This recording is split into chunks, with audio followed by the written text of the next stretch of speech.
সবাই কেমন আছেন? শুভ সকাল। দেখুন দিদার স্নান হয়ে গেছে, এখন বাজে প্রায় প্রায় 9টা, এখনো দেরি আছে একটু 9টা বাজতে। এই দেখুন, এই হচ্ছে টেঙ্গো, এই যে ওখানটাতে ম্যাঙ্গো, আর এই যে ওর মা। ভাবা যায় বন্ধুরা, গ্রামেও সবজির কি দাম! এইটুকুনি লাউটাই 20 টাকা নিয়েছে, যেটার দাম আমাদের এখানে 2 টাকায় বা ফ্রিয়ে দিত। এবার 35 টাকা কিলো, আর আলুর তো বলার নেই। এখন সবজি দেখলে সেই গানটাই মনে হয়, আমি মনে হয় বামুন হয়ে চাঁদেই হাত বাড়াই।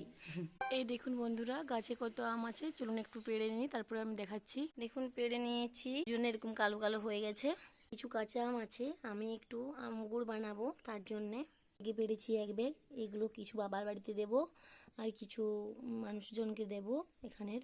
কিন্তু দারুণ খেতে লাগবে, নুন লঙ্কা দিয়ে হেভি লাগবে। স্নানটা করে নিলাম, ঘাসে উঠে যা গরম করছিল তাই। চলুন বন্ধুরা এবার খাবার খাই। করছে দেখুন, টাটা বন্ধুরা, সবাই ভালো থাকবেন, বাই।